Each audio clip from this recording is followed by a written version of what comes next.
Hello, everyone. This is Mary Kurek with Frontrunners Innovate, and along with my co-host, Ambassador Ghazala Khan, I have with me Abdellah Aouf, and Abdellah is all about impact. And so we will talk with him about his work and his endeavors, and we'll have all the links that he'll provide with us for us to share with you about how you can find out more about what he's doing. But let me introduce my co-host today. It's Ambassador Ghazala Khan, as I mentioned. She's an ambassador through the Federation of International Gender and Human Rights, tied to the United Nations. So welcome, Ambassador Khan. Thank you for joining me. Always good to Thank have you so much. always good to have another pair of eyes, another pair of ears going on when we do these wonderful interviews. Yes. So Abdellah, the name of the work that you're doing, we're going to get into that in just a minute, but before we get into the actual full out introduction, I always like to keep people in suspense a little bit. So tell us a little bit about your background. You're in the United States, by the way, correct? Okay, you're based here. So tell us a little bit about your background and what brought you into the world of impact. Yeah, great. Thank you so much for having me, Mary, and your ambassador, Ghazala Khan, and it's really nice to be here. So basically, my journey started when I was young. I grew up in Algeria. For the people who doesn't know, Algeria, it's a North African country. And basically, my journey started like working at 11 years old, to be honest. And from that point, I started really young to feel responsible for my family or myself and to be taking care of myself. Just because I lived in a poor family, and that's something I'm not ashamed of. And from that point, finishing my studies, getting my master's degree into engineering and renewable energies, I got into, to be honest, into a war. And at that point, I figured out I need to find a job, and I couldn't find a job because our country does not provide equal employment. From that point, I said, I need to do something. I need to do something about it. I need to create a job for myself and help others. And from that point, I started what we call the Go platform, which is a platform that provides opportunity for the youth. This is fantastic. Yeah. As I was looking through your background, the one thing that I've noted that I think that Ambassador Khan will find interesting is there's some pieces that have to do with Parliament and youth Parliament, a lot of accolades, a lot of accomplishments in global youth work and entrepreneurship for sure. And so that we know the reason why now is because of the lack of opportunities, and that's something we hear a lot. So Ambassador Khan, who is a policymaker by nature and by profession, and also a businesswoman that cares about youth and entrepreneurship. And that is, I think, isn't that what you said that you were doing your PhD around, Ambassador Khan? Yeah. Yes, I'm doing PhD in entrepreneurship and innovation. Yes. There you go. We want to talk about Go Platform in a way that makes sense for everybody out there who's listening, who was in the same spot that you were in. We do a lot of work in African countries, and we hear a lot about the lack of opportunities there and the inequity that's out there for people to get jobs or to even create their own entrepreneurial journey. So talk to us. We know the why. Tell us about Go Platform and how you engage people to work with you on that. Yeah. So basically, 48% of the world population are disconnected. They don't have access to the internet. And talking statistically, 70% of the African population is disconnected, which is a huge numbers for people who are not connected online. A lot of people, they are connected, they receive information, equal access to information, but still it's not enough. The youth are marginalized in the country, in African countries, and they don't hear about those kind of opportunities. And from that starting point, we said we have to do something about it, and not only to speak for them, but to amplify their words and make their words heard. And what we do is that we go and we meet people and we give them opportunities that they want to hear by reaching out our network and leveraging our network by giving the opportunities like job opportunities. And that's gonna be like a win-win situation for everyone, for the opportunities provider and for the opportunity seeker.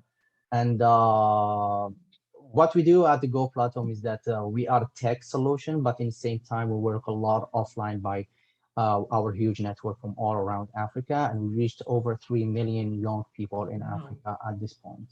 And we provide like scholarships, jobs opportunities. We provide like all necessary information about opportunities. So, yeah. Oh, wow. I just had like 10 questions pop up immediately. But when did you start this? What year? How old is it? Yeah, I started testing the idea back in 2017, and I launched officially the company in 2019. Oh, right in the middle of the pandemic. Actually, right before. Right before. Right before, okay. yeah. Right. Did that impact you at all in trying to create this endeavor? We've seen it as an opportunity for us to change our way of doing things. Okay. And we could shape like more into the digital, because digital it can do more impact. But we got into catch-22 because people are not connected, and we need to make impact, and that was quite difficult. But in the same time, we could make more partnerships and reach out more to people and to see what are their needs and to have a better understanding on the marketplace. Is this like an Indeed or one of those job sites that that's maybe aimed in African countries so that they can gain access to it? Or tell me a little bit more. Yeah. So what we do exactly is that, as we know, there is a gap between the academic world and the professional world. We're not like Indeed. Indeed is like more into like the professional. They're looking for people who are ready and they just have the skill set and they have all what it takes and they just get hired. The educational academic institution, basically, they are institutions. They just train people, give them diplomas, degrees, so they verify their skill sets to the professional world. But still, what people are teaching and what people are looking for, it's not the same thing. And there is a huge gap between these two. At this point, with the fourth industrial revolution, this gap is getting bigger and bigger and bigger. So what we're trying to do is that we try to close the gap between those two words, between like bringing the educational institution and bringing also the professional companies on whatever, and we bring them together and what we call traineeship.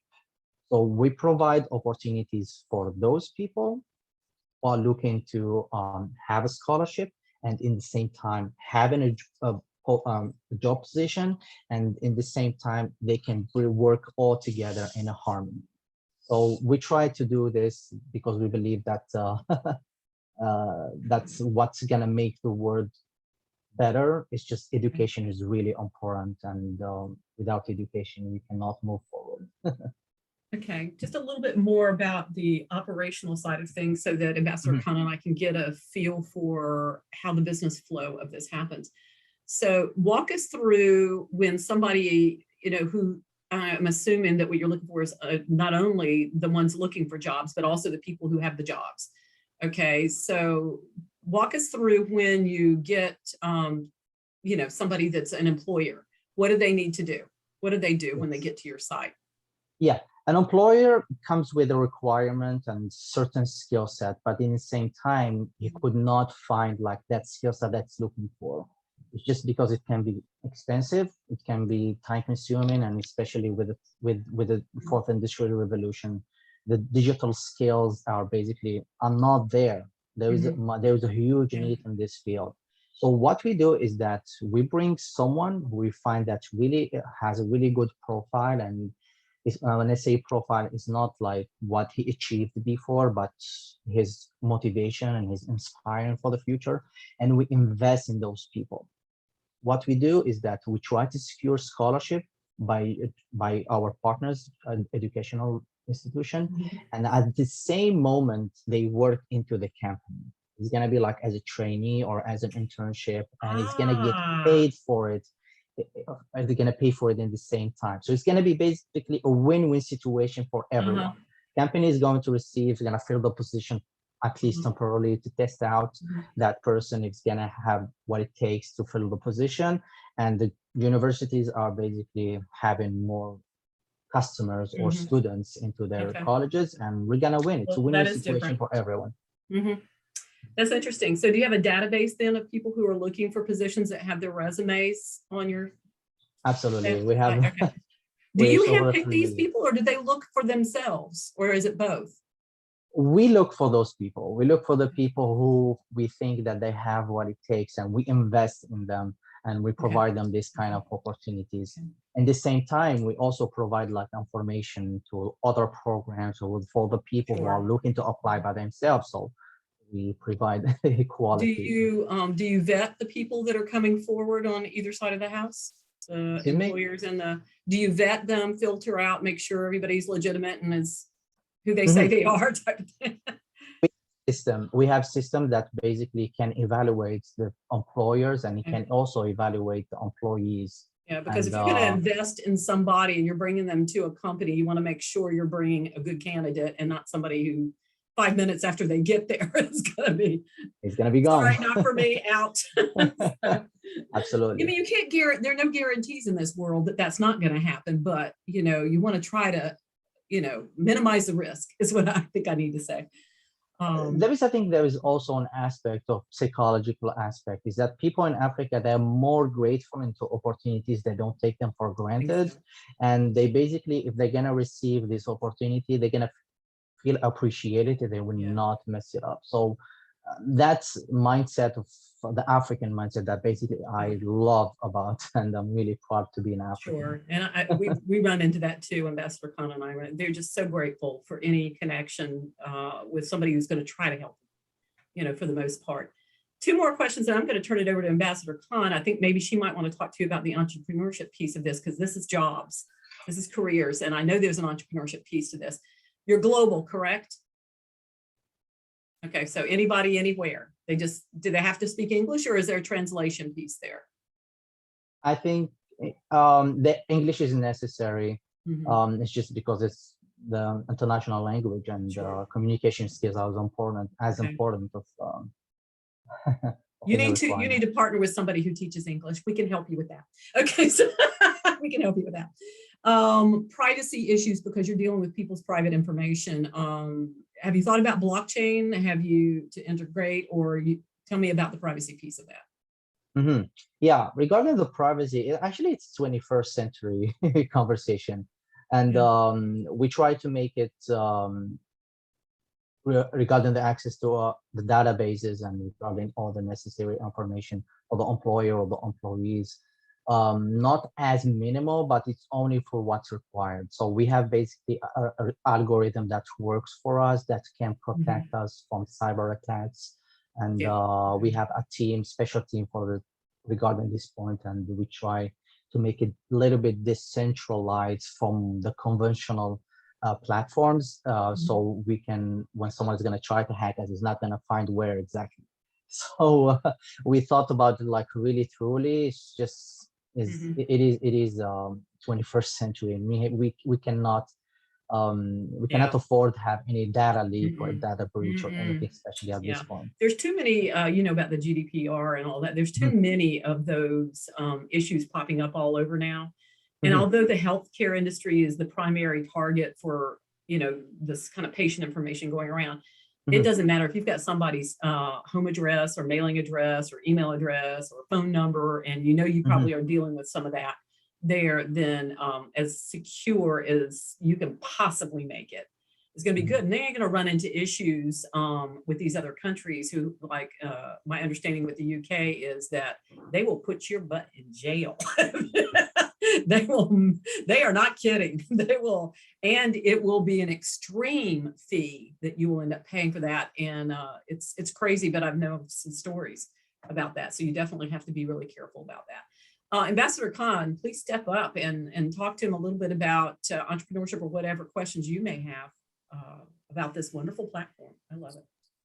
Yeah, this is really a wonderful platform, and I'm amazed by the work, how they are doing and managing it. Like, it is sustainable, and they are employing the right persons, and with the employment, they are also providing them the skills which they need for their doing any job, like upgrading their skills too.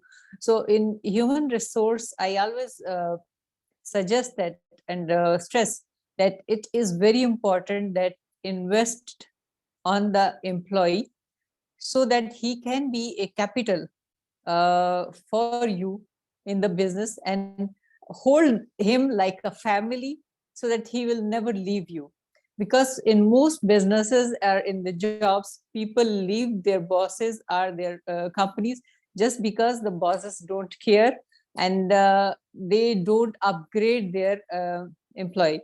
So this is a very great initiative, and I just want to know that is there any age limit for that, or anyone can apply, or it is just bound by you that you are going to pick somebody? Yeah, I think with the 21st centuries, we talk more, like especially after the COVID happened, we talk more about upskilling or reskilling. So I think it's gonna be Yes. not gonna be fair about to restrict someone because he's have a certain age. We're given access to anyone, and if someone have what it takes, and we just accept that application. And yeah, there is no age limit at the moment. And Mhm. Mhm. Mhm.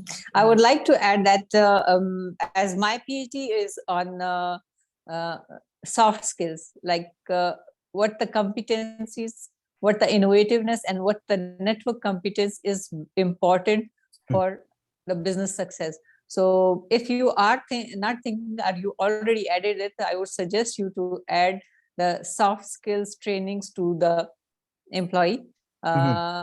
It includes like people, maybe they are highly educated, or maybe they are gone through the university, but these topics are never taught into the universities, like what personality grooming, or the communication, how you in the stress management, how you are going to deal with the different clients, and in what matter how to use your emotional intelligence.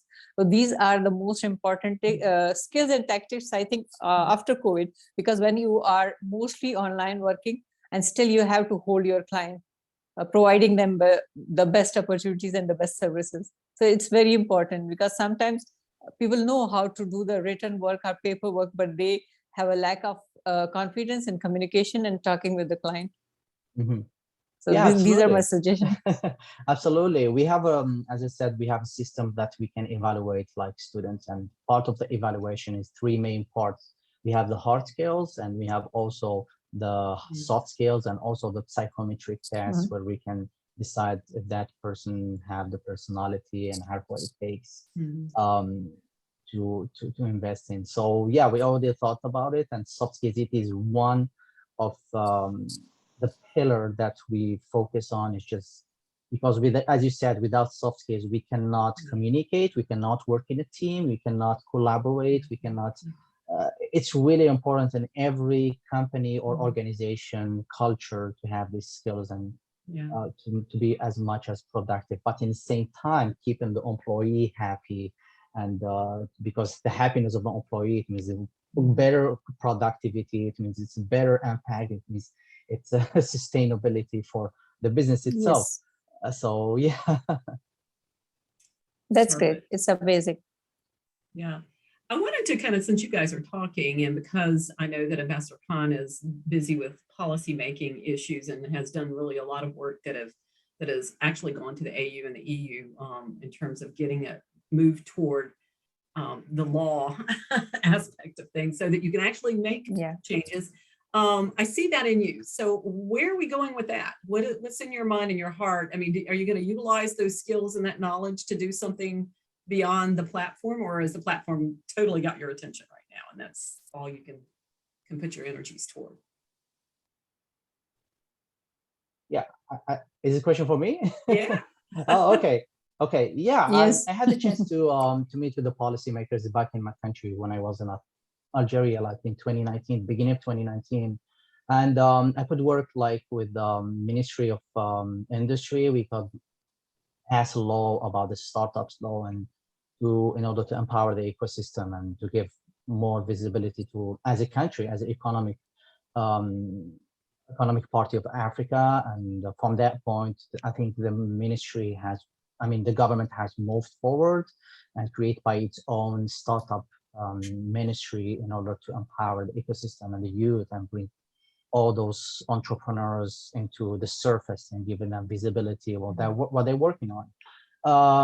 I think if I had the chance to work with her ambassador, I think we can work on small, like especially regarding the regulations about how can we give accessibility, accessibility to the youth and to give them more voice. As we know that the youth is basically, they are the future, it's their word. We are old people. Yes. I'm considering myself old, and the future is theirs. It's not ours anymore. We already lived our youth, and it's their choice to choose the future. And I think engaging the youth into the decision making can be really, really empowering, and can bring things and challenges that we never thought that statistics and data cannot put in front. It's always having those young people, talking to them, let's talk about the mental challenges regarding the social media. Let's talk about what all those challenges that never been spoken on. And from that point, weak policies can be more efficient and more effective for this young, and can have a sense of meaning instead of running policies left and right. I'm sorry for saying that. Yeah, that's why I asked you about this, that on the daily basis, I received messages from and CVs from the different people that we need a job. So that's why I asked you that if there is any link that we can share it on the LinkedIn, and those who are like fulfill the criteria and they get the chance to go through your internships or the skills management or anything, because really we need to invest on our youth from all over the world. And now it's more global, and diversity and inclusion is the main thing which we need to put on into these jobs or these internships or these studies, whatever we are bringing to them. Because if we are all running for the sustainable development goal, and everyone wants to achieve it 2030, for the partnerships, like goal number 17 is the most important thing, which is about the partnership. So globally, do the partnership, collaborate with the others, and invite the youth. So to make it easy, because the teams can work more better instead of working by one person. Mm-hmm. Yes.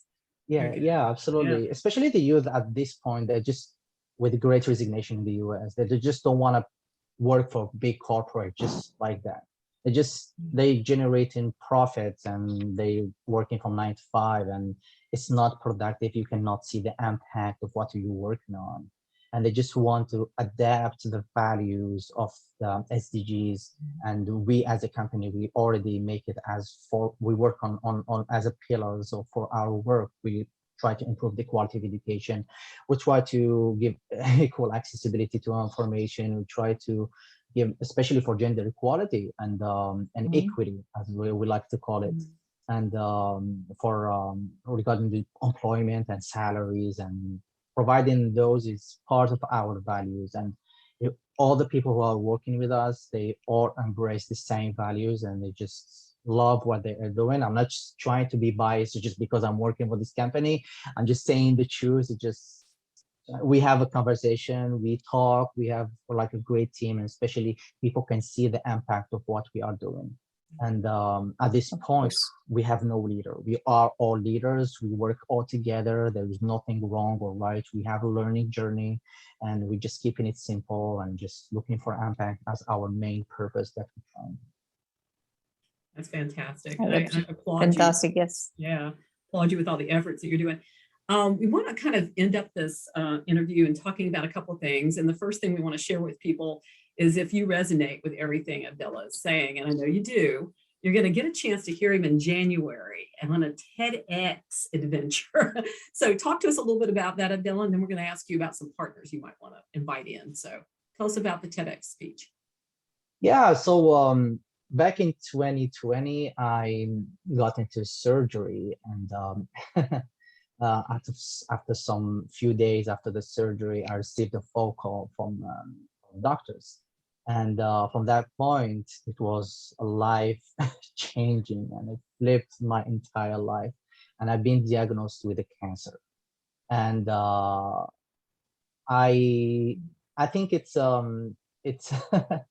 it's a point where it's going to change the vision about how the world works and what's matter the most.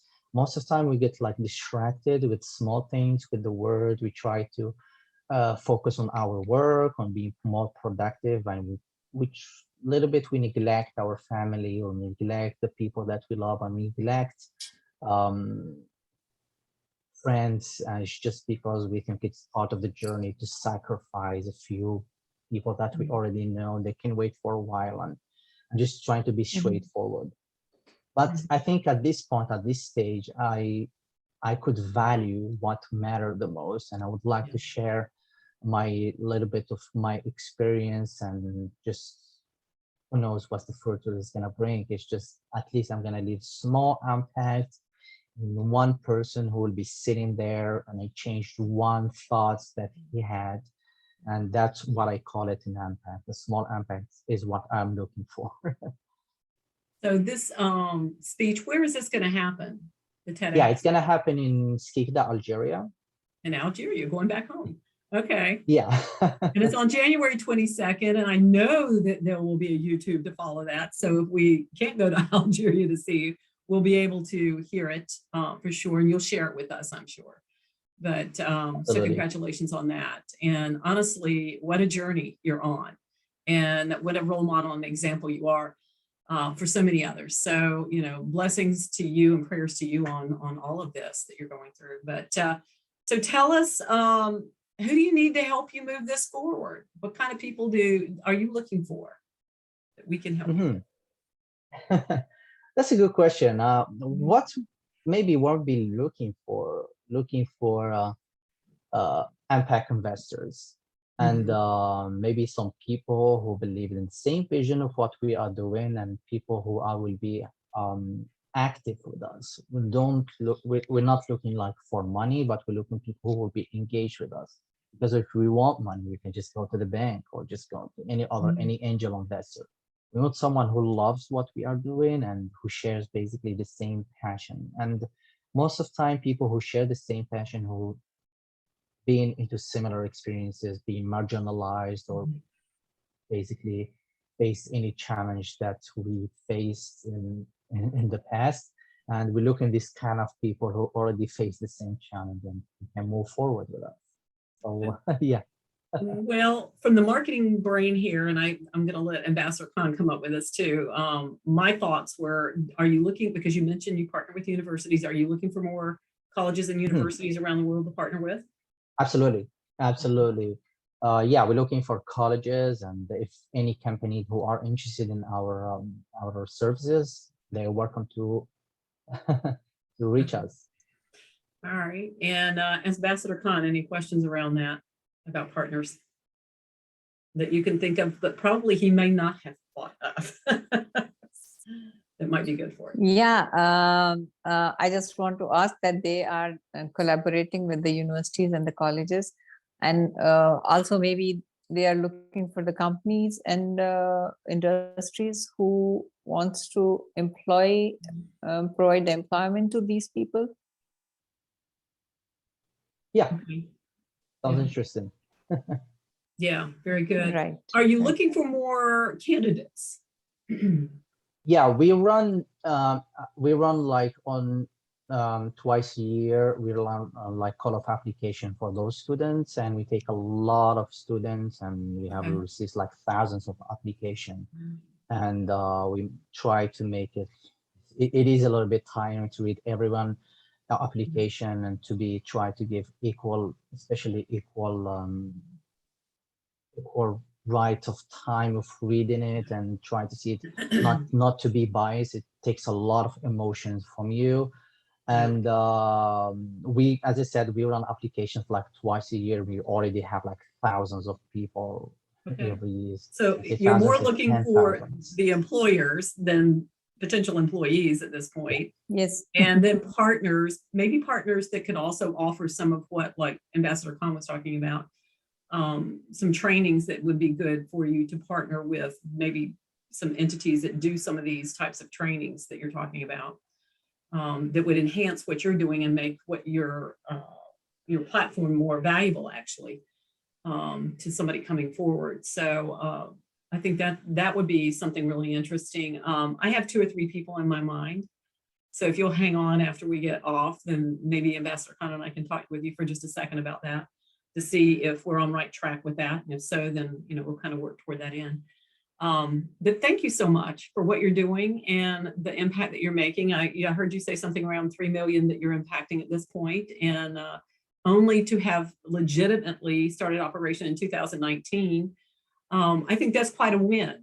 That's quite a win. So that you're filling a gap when that happens. So congratulations for all the good Thank work. you so much. Yeah. Thank you so much. And Ambassador Khan, thank you once again for joining me on this interview. You always have a good perspective. And I love hearing you chat with other people about their potential. So thank you both. If you'll both stay on in just a minute, I'm going to say goodbye to everyone else and tell them, if you're watching this on YouTube, go to www.frontrunnersinnovate.com, where you'll get to see this interview also in audio form as well as video, and you'll get a click, so if you like to walk or drive in the car and listen to all these things, you can do that. And we'll provide a speaker's bio on Abdellah. So if you have interest in pulling him in to speak on what he's doing and also his life story, I think he'll be more than happy to accommodate. And we'll provide some links so that you can engage with him if you like, and the link to the platform, if we can get that from you.